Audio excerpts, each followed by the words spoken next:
Hello friends, ಇವತ್ತಿನ ಸಂಚಿಕೆಯಲ್ಲಿ ಏನಾಯಿತು ಅಂತ ನೋಡ್ಕೊಂಡು ಬರೋಣ ಬನ್ನಿ. ಮದುವೆ ಆಗೋಯ್ತಾ ನಿಂದು ಅಂತಾನೆ ಭರತ್. ಹೌದು ಭರತ್, 3 ತಿಂಗಳು ಆಗ್ತಾ ಬಂತು ಅಂತಾಳೆ ಕಾವ್ಯ. ನೈಸ್, ಅದು ನೀನು ನಿನ್ನ ಡ್ರೀಮ್ ಜಾಬ್ ಸಿಗೋವರೆಗೂ ಮದುವೆ ಆಗಲ್ಲ ಅಂತಿದ್ದೆ ಅಲ್ವಾ ಅಂತಾನೆ ಭರತ್. ಹಾಗೆ ಅಂದ್ಕೊಂಡಿದ್ದೆ ಭರತ್, ಆದರೆ ಏನು ಮಾಡೋದು, ನಾವು ಅಂದ್ಕೊಂಡಿರೋದೇ ಒಂದು, ಡೆಸ್ಟಿನಿ ಬರ್ದಿರೋದೇ ಒಂದು ಅಂತ ಹೇಳ್ತಾರಲ್ಲ, ಅದು ನಿಜ ಅನಿಸುತ್ತು. ಅದು ಬಿಡು, ನೀನೇನು ಹೇಳಬೇಕು ಅಂದ್ಯಲ್ಲ, ಏನದು ಅಂತಾಳೆ ಕಾವ್ಯ. ಅಂಥದ್ದೇನಿಲ್ಲ ಬಿಡು, actually I am happy for you, congratulations, happy married life ಅಂತಾನೆ ಭರತ್. ಥ್ಯಾಂಕ್ ಯು ಅಂತಾಳೆ ಕಾವ್ಯ. ಈಚೆ ಕಲ್ಯಾಣಿ, ಏನಿದು ಕಾವ್ಯ ಇಷ್ಟೊತ್ತಾದರೂ ಬರಲಿಲ್ವಲ್ಲ, ಕಾವ್ಯ ಅಂತ ಕರೀತಾರೆ, ಅತ್ತೆ ಕರಿತಿದ್ದಾರೆ ಸೊ ಅಂತಾಳೆ ಕಾವ್ಯ. ಸರಿ, ನೀನಿನ್ನು ಹೊರಡು ಅಂತಾನೆ ಭರತ್. ಬಾಯಿ ಅಂತ ಕಾವ್ಯ ಹೋಗ್ತಾಳೆ. ಈಚೆ ಅತ್ತೆ ಅಂತಾಳೆ ಕಾವ್ಯ, ದೇವರಿಗೆ ಸೀರೆ ಅರ್ಪಿಸಬೇಕು, ಬಾ ಸೀರೆ ಕೊಡು, ನಾವು ಪ್ರದಕ್ಷಿಣೆ ಹಾಕ್ಕೊಂಡು ಬರ್ತೀವಿ, ಪಂಚಮಿ ಬಾ ಅಂತ ಹೋಗ್ತಾರೆ ಕಲ್ಯಾಣಿ. ಮಹಾದೇವ್, ವಿಭೂತಿ ಇಟ್ಕೊಳ್ಳಪ್ಪ ಅಂತಾರೆ ಪುರೋಹಿತರು. ಕಾವ್ಯ ಅಂತಾನೆ ಮಹಾದೇವ. ಏನು ಅಂತಾಳೆ ಕಾವ್ಯ. ಒಸಿ ಆ ವಿಭೂತಿ ಹಚ್ಚು ನನಗೆ ಅಂತಾನೆ ಮಹಾದೇವ. ಏನು, ನಾನು ವಿಭೂತಿ ಹಚ್ಚಬೇಕಾ, ಯಾಕೆ ನಿನ್ನ ಕೈ ಇಲ್ವಾ, ನೀನೇ ಹಚ್ಕೋ ಅಂತಾಳೆ ಕಾವ್ಯ. ಇದಾವೆ ತಾಯಿ, ಆದರೆ ನನ್ನ ಕೈ ಖಾಲಿ ಇಲ್ವೇ, ಕೈಯಲ್ಲಿ ನೋಡು ಈ ಪೂಜೆ ಸಾಮಾನೆಲ್ಲ ಐತೆ, ಅದಕ್ಕೆ ನಿನ್ನ ಸಹಾಯ ಕೇಳಿದ್ದು, ಅದಕ್ಕೆ ಯಾವಾಗಲೂ ಬೈಯೋಕೆ ಕಾಯ್ತಾ ಇರೋಳ ತರಹ ಗುರ್ರಂತೀಯ ಅಂತಾನೆ ಮಹಾದೇವ. ನಾನು ಗುರ್ರನ್ನ, ಬೇಕಿದ್ರೆ ತಟ್ಟೆನ ನನ್ನ ಕೈಗೆ ಕೊಟ್ಟು ನೀನೇ ಹಚ್ಕೋ, ನಾನು ಹಚ್ಚಲ್ಲ ಅಂತಾಳೆ ಕಾವ್ಯ. ಆಗ ಕಲ್ಯಾಣಿ ಬಂದು, ಏನಿದು ಗುಸುಗುಸು ಅಂತಾರೆ. ಏನಿಲ್ಲ ಕಣಮ್ಮ, ವಿಭೂತಿ ಹಚ್ಕೊಳ್ಳೋಕ್ಕೆ ನನ್ನ ಕೈ ಖಾಲಿ ಇಲ್ವಲ್ಲ, ಅದಕ್ಕೆ ಕಾವ್ಯಂಗೆ ಹಚ್ಚು ಅಂತಿದ್ದೆ, ಅದಕ್ಕೆ ಅವಳು ಹೌದಾ ಹಚ್ಚುತ್ತೀನಿ ಅಂತಿದ್ಲು ಅಲ್ವಾ ಕಾವ್ಯ ಅಂತಾನೆ ಮಹಾದೇವ. ಹೌದಮ್ಮ ಕಾವ್ಯ, ಸರಿ ಮತ್ತೆ ಹಚ್ಚು ಅಂತಾರೆ ಕಲ್ಯಾಣಿ. ಆಗ ಕಾವ್ಯ ವಿಭೂತಿ ತಗೊಂಡು ಅವನ ಮುಖನ ಒತ್ತಿ ಹಿಡಿದು ವಿಭೂತಿನ ಹಚ್ತಾಳೆ. ನಿಧಾನ ಅಂತಾನೆ ಮಹಾದೇವ. ನಿಧಾನಕ್ಕೆ ಹಚ್ಚಿದ್ರೆ ಅಂಟಲ್ಲ ಮಹಾದೇವ ಅಂತಾಳೆ ಕಾವ್ಯ. ಸಣ್ಣದಾಗಿ ಬೊಟ್ಟಿಡು ಅಂದರೆ ಪಟ್ಟೆ ಬಳಿಯೋದಾ ಅಂತಾನೆ ಮಹಾದೇವ. ಇದು ತುಂಬ ಚೆನ್ನಾಗಿ ಕಾಣಿಸ್ತಿದೆ ನಿನಗೆ ಅಲ್ವಾ ಅತ್ತೆ ಅಂತಾಳೆ ಕಾವ್ಯ. ನಮ್ಮ ಮಹಾದೇವ ಹಿಂಗಿದ್ರು ಚೆನ್ನಾಗೇ ಕಾಣಿಸ್ತಾನೆ ಅಂತಾರೆ ಕಲ್ಯಾಣಿ. ಆಗ ಜೋರಾಗಿ ಕಾವ್ಯ ಕಲ್ಯಾಣಿ ನಗ್ತಾರೆ. ಅದನ್ನು ದೂರದಿಂದ ಭರತ್ ನೋಡ್ತಾನೆ. ಹೊರಡೋಣವಾ, ಪಂಚಮಿ ಬಾ ಅಂತಾರೆ ಕಲ್ಯಾಣಿ. ಈಚೆ ಸ್ನೇಹ ರಾಮ್ಗೆ ಕಾಲ್ ಮಾಡ್ತಾ ಸಿಟ್ಟಿಂದ ಫೈಲನ್ನು ವಿಸಾಕ್ತಾಳೆ. ಆಗ ಧನ್ರಾಜ್ ಬಂದು, ಏನಾಯ್ತಮ್ಮ, ಯಾಕೆ ಕೈಗೆ ಸಿಕ್ಕಿದ್ದನ್ನೆಲ್ಲ ಎಸಿತಿದ್ಯಾ ಅಂತಾರೆ.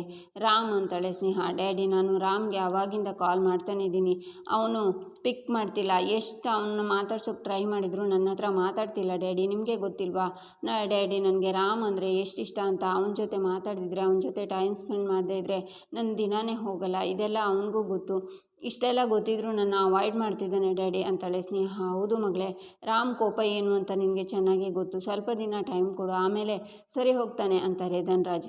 ಟೈಮ್ ಕೊಟ್ಟಷ್ಟು ಅವ್ನು ನನ್ನಿಂದ ದೂರ ಆಗ್ತಾನೆ ಇದ್ದಾನೆ ಹೊರತು ಹತ್ತಿರ ಆಗ್ತಿಲ್ಲ ಡ್ಯಾಡಿ, ಅವ್ನು ನನ್ನ ಜೊತೆ ಮಾತಾಡಬೇಕು ಡ್ಯಾಡಿ, ನೀವೇ ಒಂದು ಸರಿ ಅವನ ಹತ್ರ ಮಾತಾಡಿ ಡ್ಯಾಡಿ ಪ್ಲೀಸ್, ನನ್ನ ಜೊತೆ ಕರೆಕ್ಟಾಗಿ ಮಾತಾಡೋಕೆ ಹೇಳಿ ಡ್ಯಾಡಿ, ಅವ್ನು ಹೇಗಾದರೂ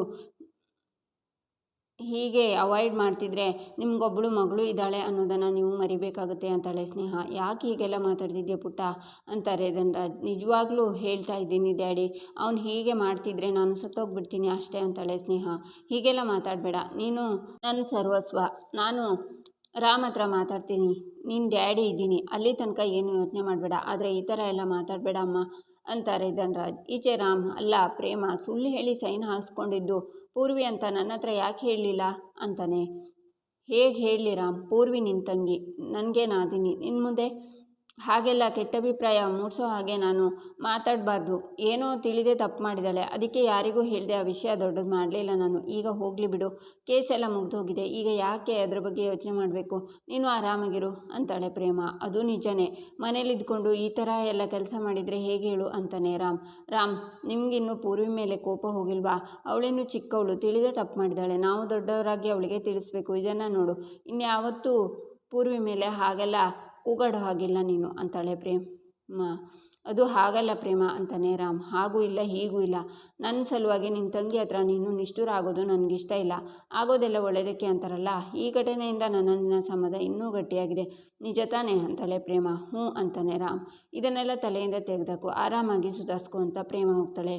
ಪ್ರೇಮ ಎಷ್ಟು ಒಳ್ಳೆಯವಳು, ಎಲ್ಲನೂ ಪಾಸಿಟಿವ್ ಆಗಿ ತಗೋತಾಳೆ. ಇದೇ ಜಾಗದಲ್ಲಿ ಬೇರೆ ಯಾರಾದರೂ ಇದ್ದಿದ್ದರೆ ಇದನ್ನೇ ದೊಡ್ಡ ಇಶ್ಯೂ ಮಾಡಿರೋರು, ಆದರೆ ಪ್ರೇಮ ಹಾಗಲ್ಲ, ಶೀ ಈಸ್ ವೆರಿ ಸೆನ್ಸಿಬಲ್ ಅಂತಾನೆ ರಾಮ್. ಈಚೆ ಕಾವೇರಿಗೆ ಪ್ರೇಮ ಅಡುಗೆ ಮಾಡೋಕ್ಕೆ ಹೇಳಿಕೊಡ್ತಾ, ಕಾವ್ಯ, ಮೊದಲನೇ ಸಲ ಅಡುಗೆ ಮಾಡೋದಲ್ವಾ, ಉಪ್ಪು ಮಾತ್ರ ಹುಷಾರಾಗಿ ಹಾಕಬೇಕು, ಸ್ವಲ್ಪ ಹಾಕದಂಗೆ ರುಚಿ ನೋಡ್ತಾ ಇರು, ಆವಾಗ ಗೊತ್ತಾಗುತ್ತೆ ಅಂತಾಳೆ ಪ್ರೇಮ. ಸರಿ ಅಕ್ಕ, ಥ್ಯಾಂಕ್ ಯು ಸೋ ಮಚ್, ನೀನು ಎಷ್ಟು ಈಸಿಯಾಗಿ ರೆಸಿಪಿನ ಹೇಳ್ಕೊಟ್ಟಿದ್ಯಾ ಅಂದರೆ ನನಗೆ ತುಂಬ ಕಾನ್ಫಿಡೆನ್ಸ್ ಬರ್ತಿದೆ. ಇದೇ ಕಾನ್ಫಿಡೆನ್ಸ್ ಮೇಲೆ ನಾನು ಅತ್ತೆಗೆ ಅಡುಗೆ ಮಾಡಿ ಬಡಿಸ್ತೀನಿ ಅಂತಾಳೆ ಕಾವ್ಯ.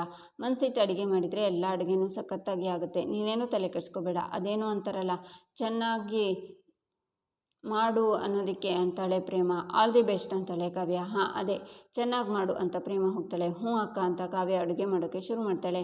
ಆಗ ಮಹಾದೇವ, ರಾಣಿ ಹೊಟ್ಟೆಲಿ ಬಕಾಸುರನೆ ಕುಂತವನೇ ಅನ್ನೋ ಅಷ್ಟು ಹಸುವ ಆಗಿಬಿಟ್ಟಿದೆ, ಏನು ಮಾಡಿದೆಯಾ ತಿಂಡಿ ಅಂತ ಅಡುಗೆ ಮನೆಗೆ ಬಂದರೆ ಅಲ್ಲಿ ಕಾವ್ಯನ ನೋಡಿ ಮಹಾದೇವ ಎಸ್ಕೇಪ್ ಆಗೋಕೆ ನೋಡ್ತಾನೆ. ಮಹಾದೇವ, ಹಸಿವಾಗ್ತಿದೆ ಅಂದ್ಯಲ್ಲ, ಹಾಗಲಕಾಯಿ ಗೊಜ್ಜು ಮಾಡ್ತಿದ್ದೀನಿ, ಸ್ವಲ್ಪ ಹೊತ್ತಲ್ಲಿ ರೆಡಿಯಾಗುತ್ತೆ, ಬಡಿಸ್ತೀನಿ ಅಂತಾಳೆ ಕಾವ್ಯ. ಹಸಿವಾ? ನನಗೆ ಹಾಗೆಲ್ಲ ಏನಿಲ್ಲ ಕಾವ್ಯ, ನನಗೆ ಹಸಿವಿಲ್ಲ. ಹಸಿವಂದರೆ ಏನು ಅಂತಲೂ ಗೊತ್ತಿಲ್ಲ ಅಂತಾನೆ ಮಹಾದೇವ. ಹಸಿವಂದ್ರೇ ಏನು ಅಂತ ಗೊತ್ತಿಲ್ವಾ ಅಂತಾಳೆ ಕಾವ್ಯ. ಹಸಿವು ಅನ್ನೋಕ್ಕೆ ಹೋಗಿ 4 ಪದ ಜಾಸ್ತಿ ಬಂತು ಅನಿಸುತ್ತೆ. ನೀನೇನು ಮಾಡ್ತಿದ್ಯಾ ಇಲ್ಲಿ? ಮಾಡು ತೊಂದರೆ ಕೊಡಲ್ಲ ಅಂತ ಹೋಗುವಾಗ ಮಹಾದೇವ, 1 ನಿಮಿಷ ನಿಂತ್ಕೋ, ಹೊಟ್ಟೆ ತುಂಬ ಹಸಿತಿದೆ, ಅಡಿಗೆ ಏನು ರಾಣಿ ಅಂತ ಕೇಳಿದೆ, ಈಗ ಹಸಿವೇ ಇಲ್ಲ ಅಂತಿದ್ಯಾ, ಯಾಕೆ ಮಹಾದೇವ ಅಂತಾಳೆ ಕಾವ್ಯ. ಹೌದೌದು, ಹಸಿವಾಗ್ತಿದೆ ಅಂದೆ, ನಿನ್ನೆ ನೋಡಿದ್ನಲ್ಲ ಕಾವ್ಯ, ನನ್ನ ಹಸಿವೆಲ್ಲ ಮಾಯ ಆಯಿತು ಅಂತಾನೆ ಮಹಾದೇವ. ಹೋ, ನಾನು ಅಡುಗೆ ಮಾಡಿದರೆ ತುಂಬ ಕೆಟ್ಟದಾಗಿರುತ್ತೆ, ಅದನ್ನು ತಿನ್ನಬೇಕು ಅಂತ ಎಸ್ಕೇಪ್ ಆಗೋಕೆ ನೋಡ್ತಿದ್ಯಾ? ಸರಿ ಬಿಡು, ನಿನಗೆ ಬೇಡ ಅಂದರೆ ಬೇಡ ಮಹಾದೇವ, ಏನು ಯೋಚನೆ ಮಾಡ್ತಿದ್ಯಾ ಅಂತಾಳೆ ಕಾವ್ಯ. ಏನಿಲ್ಲ ಕಾವ್ಯ, ನೀನೇ ತಿಂಡಿ ಮಾಡಿದ್ಯಾ, ಸರಿ ಅದೇನು ಕೊಡು ಅಂತಾನೆ ಮಹಾದೇವ. ಸರಿ ಹಾಗಿದ್ರೆ ಹಾಗಲಕಾಯಿ ಗೊಜ್ಜು ಮಾಡ್ತಾಯಿದ್ದೀನಿ, ಆಗಿದ ತಕ್ಷಣ ಬಡಿಸ್ತೀನಿ ಸರಿನಾ ಅಂತಾಳೆ ಕಾವ್ಯ. ಸರಿ ಅಂತ ಮಹಾದೇವ ಹೋಗ್ತಾನೆ. ಈಚೆ ಧನ್ರಾಜ್ ಹತ್ರ ಸ್ನೇಹ ಬಂದು, ಡ್ಯಾಡಿ ನಾನು ಹೇಳ್ತಿರೋದೇನು, ನೀವು ಮಾಡ್ತಿರೋದೇನು ಅಂತಾಳೆ. ಏನಾಯಿತು ಮಗಳೇ ಅಂತಾರೆ ಧನ್ರಾಜ್. ಡ್ಯಾಡಿ, ನಾನು ನಿಮಗೆ ರಾಮ್ ಜೊತೆ ಮಾತಾಡೋಕ್ಕೆ ಹೇಳಿದ್ದೆ, ನನಗೆ ಗೊತ್ತು ಬಿಡಿ ನೀವು ಇಲ್ಲ ಅಂತ. ಡ್ಯಾಡಿ, ಅವನು ನನ್ನ ಅವಾಯ್ಡ್ ಮಾಡ್ತಿದ್ದಾನೆ ಡ್ಯಾಡಿ, ನನ್ನ ಹೀಗೆ ಅವಾಯ್ಡ್ ಮಾಡ್ತಿದ್ರೆ ಚಾಕು ಚುಚ್ಚಿದ ಹಾಗೆ ಆಗುತ್ತೆ, ಇದನ್ನು ಅರ್ಥ ಮಾಡ್ಕೊಳ್ಳಿ ಅಂತಾಳೆ ಸ್ನೇಹ. ನಾನು ಹೇಳಿದ್ನಲ್ಲ ಸರಿ ಮಾಡ್ತೀನಿ ಅಂತ, ನಾನು ಹೇಳಿದ ಮೇಲೆ ಕೆಲಸ ಮಾಡೇ ಮಾಡ್ತೀನಿ ಅಂತಾರೆ ಧನ್ರಾಜ್. ಮಾಡೇ ಮಾಡ್ತೀನಿ ಅಂತ ಇಷ್ಟು ಹೊತ್ತಾದರೂ ಏನೂ ಆಗಿಲ್ಲ, ಯಾಕೆ ಡ್ಯಾಡಿ? ನನಗೆ ಟೈಮ್ ಕೊಡೋಕ್ಕಾಗಲ್ಲ ಅಂತಾಳೆ ಸ್ನೇಹ.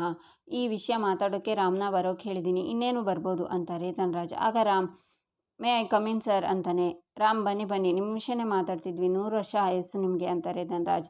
Sir, I am sorry to say this, but ನನಗೆ ಗೊತ್ತು ನೀವು ಇಲ್ಲಿಗೆ ಏನಕ್ಕೆ ನನ್ನ ಬರೋಕ್ಕೆ ಹೇಳಿದ್ರಿ ಅಂತ. ನಿಮ್ಮ ಮಗಳ ವಿಷಯ ಮಾತಾಡೋಕೆ ತಾನೆ ಸರ್, ನನಗೆ ಇವಳ ವಿಷಯದಲ್ಲಿ ಯಾವ ಇಂಟ್ರೆಸ್ಟು ಇಲ್ಲ.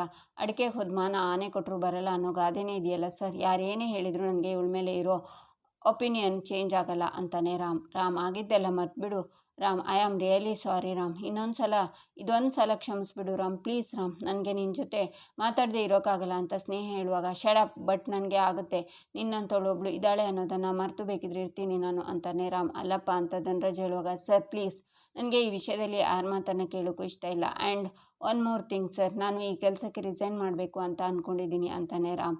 ಏನು ಹೇಳ್ತಿದ್ಯಾ ರಾಮ್? ರಿಸೈನಾ? ಅಲ್ಲ, ಇಷ್ಟು ಸಣ್ಣ ವಿಚಾರಕ್ಕೆ ಇಷ್ಟು ದೊಡ್ಡ ಡಿಸಿಷನ್ನ ತಗೋತಿದ್ದೀರಾ ರಾಮ್? ನೀವೊಬ್ಬರು ಒಳ್ಳೆ ಸರ್ಜನ್, ಎಲ್ಲರೂ ನಿನ್ನ ಟ್ರೀಟ್ಮೆಂಟ್ನ ಹುಡ್ಕೊಂಡು ಬರ್ತಾರೆ, ನೀವು ಈ ಡಿಸಿಷನ್ ತಗೊಳ್ಳೋದು ನನಗೆ ಯಾಕೂ ಸರಿ ಕಾಣ್ತಿಲ್ಲ. ನಾನು ಸ್ನೇಹ ಮಾಡಿದ್ದು ತಪ್ಪಲ್ಲ ಅಂತ ಹೇಳ್ತಿಲ್ಲ, ಅವಳು ಮಾಡಿರೋದು ತಪ್ಪೆ. ನೋಡಿ, ಅವಳು ಮಾಡಿರೋ ತಪ್ಪಿಗೆ ಅವಳನ್ನು ಮಗಳು ಅಂತಲೇ ನೋಡಿದೆ, ಇನ್ಮೇಲೆ ಮೆಡಿಕಲ್ ಪ್ರಾಕ್ಟೀಸ್ ಮಾಡೋದು ಬೇಡ ಅಂತ ಹೇಳಿದ್ದೀನಿ. ಇದಕ್ಕಿಂತ ದೊಡ್ಡ ಶಿಕ್ಷೆ ಏನು ಕೊಡೋದಕ್ಕಾಗುತ್ತೆ ರಾಮ್? ನಿಮ್ಮನ್ನು ಕಳ್ಕೊಳ್ಳೋಕೆ ನನಗಿಷ್ಟ ಇಲ್ಲ. ಪ್ರೊಫೆಷನಲ್ ಲೈಫ್ ಬೇರೆ, ಪರ್ಸ್ನಲ್ ಲೈಫ್ ಬೇರೆ, ಎರಡನ್ನು ಮಿಕ್ಸ್ ಮಾಡಿಕೊಂಡು ಈ ಥರ ಬಂದು ಡಿಸಿಷನ್ ತಗೋಬೇಡಿ. ನೀವು ಹೇಳೋದು ನಿಮಗೆ ಅರ್ಥ ಆಯಿತು ಅನಿಸುತ್ತೆ, ಯಾಕೇನು ಹೇಳದೆ ನಿಂತಿದ್ದೀರ ರಾಮ್? ನೋಡಿ, I know you are a good decision maker, ಯಾವುದೋ ಸಿಲ್ಲಿ ವಿಚಾರಕ್ಕೆ ನಿಮ್ಮ ಲೈಫ್ನ ರಿಸ್ಕ್ ಮಾಡ್ಕೋಬೇಡಿ. ನೋಡಿ, ಈ ಫೈಲನ್ನು ಪೇಷಂಟ್ದು ರಿಪೋರ್ಟ್ ಇದೆ, ಪ್ಲೀಸ್ ಗೋ ಥ್ರೂ ಇಟ್, ಅವಳಿಗೆ ಟ್ರೀಟ್ಮೆಂಟ್ ಕೊಡಿ ಅಂತಾರೆ ಧನ್ರಾಜ್. ಆಗ ರಾಮ್ ಅದನ್ನು ತಗೊಂಡು ಹೋಗ್ತಾನೆ. ಈಚೆ ಕಾವ್ಯ, ಅಂತೂ ಇಂತೂ ಹಾಗಲಕಾಯಿ ಪಲ್ಯ ಮುಗೀತು ಅಂತ ಟೇಸ್ಟ್ ಮಾಡಿ ನೋಡ್ತೀನಿ ಅಂತ ತಿಂದು ಸಖತ್ತಾಗಿದೆ, ವೆಲ್ ಡನ್ ಕಾವ್ಯ, ಅಂತೂ ಇಂತೂ ಚೆನ್ನಾಗಿ ಅಡುಗೆ ಮಾಡೋದನ್ನು ಕಲ್ತ್ಬಿಟ್ಟೆ, ನೈಸ್.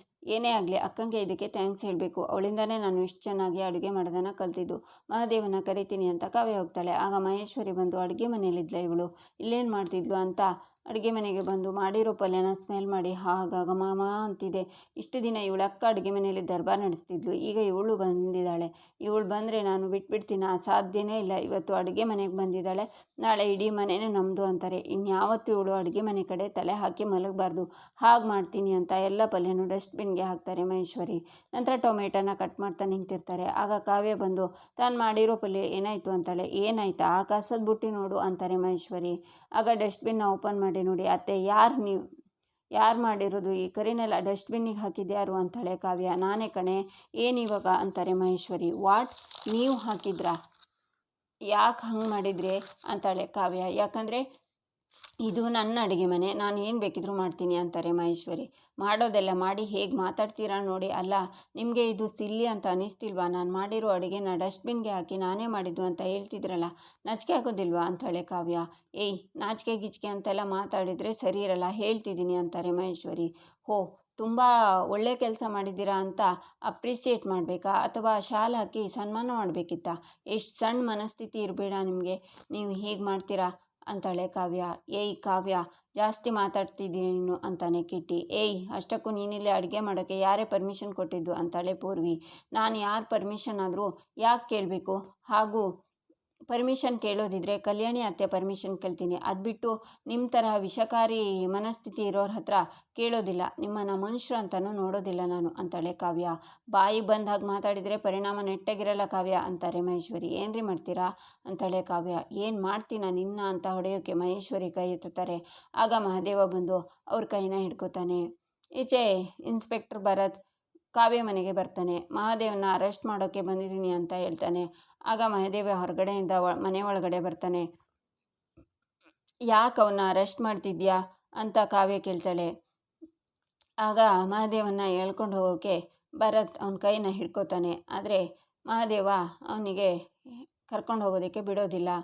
ಇಲ್ಲಿಗೆ ಈ ಸಂಚಿಕೆ ಮುಕ್ತಾಯವಾಗುತ್ತೆ. ಮುಂದಿನ ಸಂಚಿಕೆಗಾಗಿ ನಮ್ಮ ಚಾನಲನ್ನು ನೋಡಿ ಸಬ್ಸ್ಕ್ರೈಬ್ ಮಾಡಿ, ಲೈಕ್ ಮಾಡಿ, ಸಪೋರ್ಟ್ ಮಾಡೋದನ್ನು ಮರಿಬೇಡಿ.